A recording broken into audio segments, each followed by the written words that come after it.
Hey everyone, Golden Ninja 3000 here again. Today I'm reviewing LEGO Harry Potter set number 76393, Harry Potter and Hermione Granger.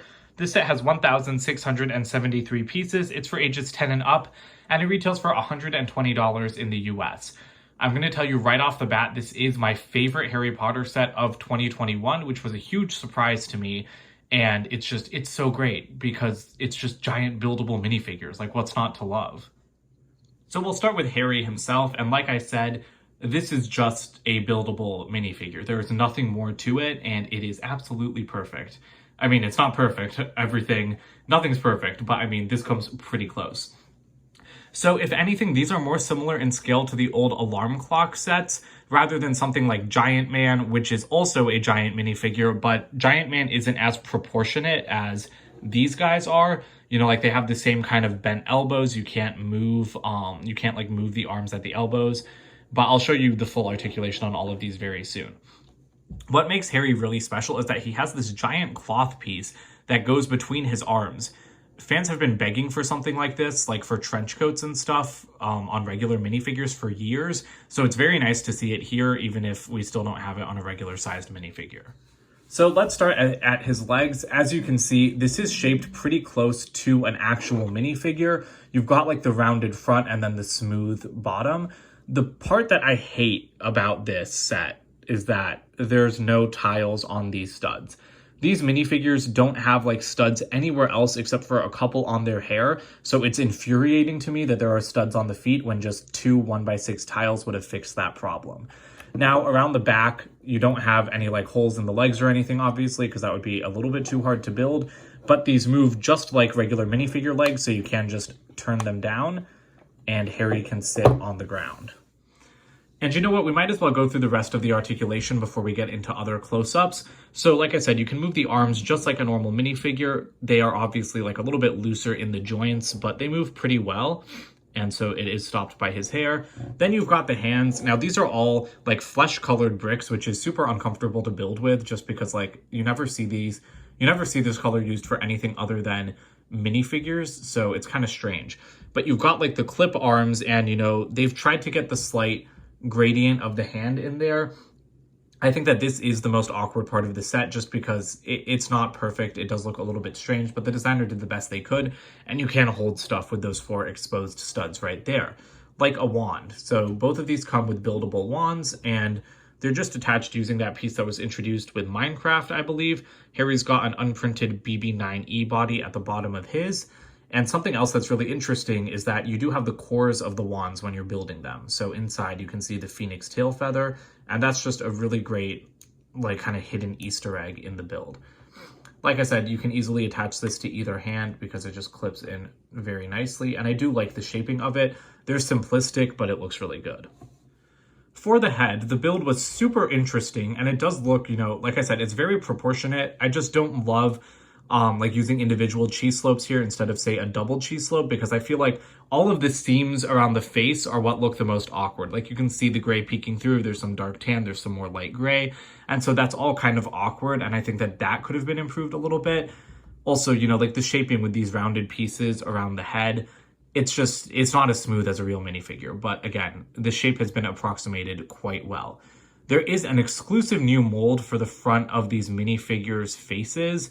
These are exclusive prints, and like I said, it's a brand new piece altogether. You can kind of start to see how it was built there, and there's also an exclusive print for the scar up there. But these pieces are kind of like poops, which are parts out of other parts, because like the ends are the same exact slope of like a wedge plate that we already have. The middle is kind of what seems to be new. So this is a really interesting piece, and I hope we see more figures done like this in the future, because right now you can't really build any custom things on your own because this piece doesn't exist in other sets. But I'll just show you guys the shaping of the hair some more. It's very well sculpted all around. Like I love these things so much. I was really afraid at how demonic that they would be before we saw pictures of them, but they're very well done. You can just see, you know, some other colors peeking through the seams, and then you can take off their heads quite easily. Oh, well, before I take off the head, I will show you, you can rotate these all around. They are on like a ratcheted joint, so it's not as smooth as a minifigure head, but that works out very well. Now to take it off, all you have to do is just pull straight up and you're left with like a little slight neck there, and then you're left with this giant head. I love the feeling of these heads. These are like super heavy considering their size, but I mean, it kind of just makes me want to like bowl this at someone. So I really like that. And then you can see the inside, a little bit of how it's built. So they're very interesting builds. And I want like so many more of these things. And then going back to leg articulation, this is probably the weakest part of the set because obviously when things get this heavy, like it puts a lot of wear on the Lego joints. So you can make him like walk like a minifigure and they can balance, but you'll notice that it's very shaky and the legs are starting to kind of come apart at the seams. Like that's just the natural flex of pieces. It's not like they're gonna fall off, but you definitely can't achieve certain poses because these things are pretty heavy. I haven't weighed them, but they're much heavier than I thought. So like you can't get a pose like this because he's just gonna fall straight down. You can like remove the legs if you want, like kind of how you would remove them from a minifigure's hip piece. So you can start to see some of how it's built over there. But I mean, again, it's just, it can't do everything a minifigure can because these things are just so heavy. I also forgot to mention, sorry, this review is like a little bit rough. I just don't know how to review something like this. But we have this big wall panel piece that's printed with the uniform. The rest of that is brick built. And just the way the uniform was built was very interesting because I'm going to go ahead and pop his arm off so that you guys can see. There's like an entire Technic mechanism in the center of this thing to achieve that angle. Actually, you know what? I'm going to do a little bit of disassembly just so I can show that to you guys because I think that the build process for this was very interesting. So if you just pop off a couple of those tiles, you can pull off that body panel.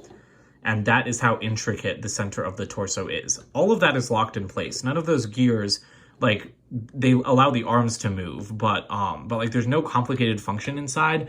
There's just an insanely complicated like center structure to get that angle of a minifigure torso. Hermione is built in the exact same manner, although she has more intricate hair and she's not wearing a robe, so her arms are gray. But the torso is the same build, and the only other difference is the legs that have a stripe of gray down here instead. So back to the legs, they needed those 1x6 tiles, but I mean, it's okay. I also forgot to mention on Harry, the way that the hip piece is connected to the torso is very interesting because it's like kind of connected upside down. I'll just pop off her arm too so you can start to see like a little bit of how that's built. I recommend checking out the instructions for these just because it's so interesting. I love these things. I feel like not enough people are loving these as much as I am. Other than that, I'll just adjust this a little bit so that you can see her arm. Same exact build as Harry, just in dark bluish gray instead of the black. And again, just like that angle is so perfect. I thought it would all be built with bricks like this, but it's just like, it's so tight in there. I'm very impressed with how the designer did that. Her wand is a little bit more interesting than Harry's in my opinion. And I mean, I just broke it. So Hermione's wand is in dark tan and she's got a pumpkin piece at the end of it, which is very interesting. I believe that this is the first time that's coming in a set. And then the inside of her wand, I think hers is like, it's dragon heartstring maybe, or unicorn tail. I don't know. But you've got like a transparent purple piece in there. I'm guessing it's unicorn tail because it's transparent purple. But I did not do my research on Hermione's wand before filming this video, so I apologize for that. Other than that, like I said, same exact build as Harry. There's nothing else going on with the body. The head is where Hermione really shines. So the sculpting on Hermione's hair is also quite good. It's quite complicated. I messed up a couple times and had to go back to fix some mistakes, but you've got a lot of different like sloped pieces. You've got sloped bricks. You've even got like these wedge bricks in there, which is pretty interesting. And all of it combines to be like a very good approximation of her hair. It's not as detailed as the minifigure's hair.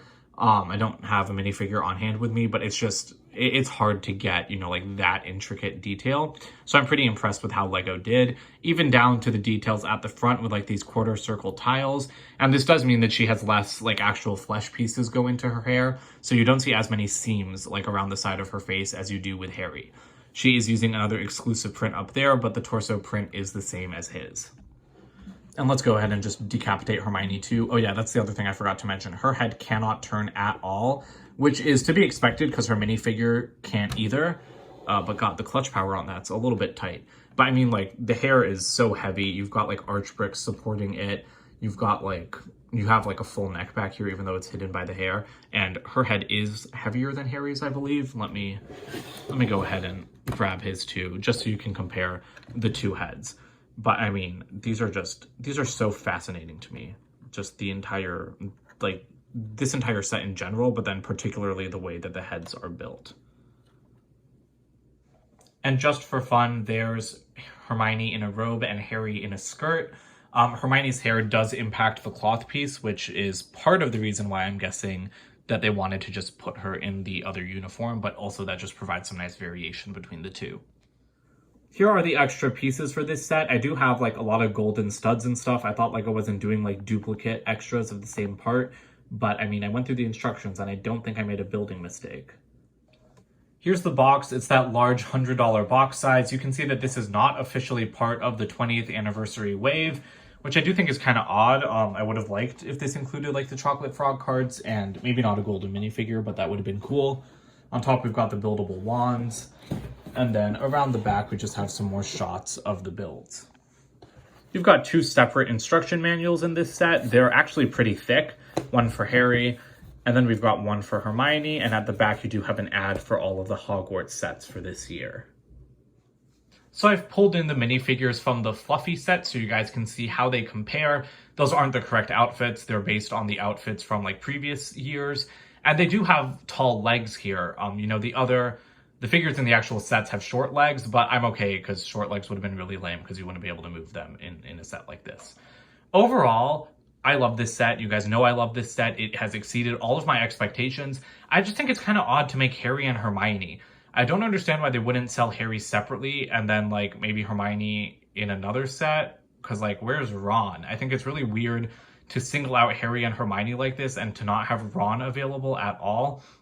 I mean, I know Ron is like the most overlooked of the trio, but I mean, this just feels kind of rude to him.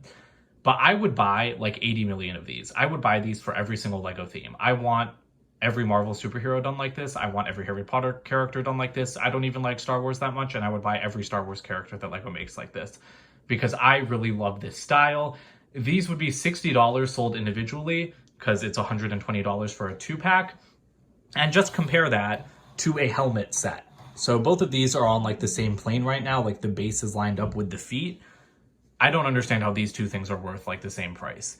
Like, the minifigures are definitely worth the price and the helmets are definitely too expensive. But I mean, these are both kind of adult targeted display models, even though this Harry Potter set isn't technically 18 plus. It basically is. I mean, like, kids will love this, sure, but I mean, adults want these for display.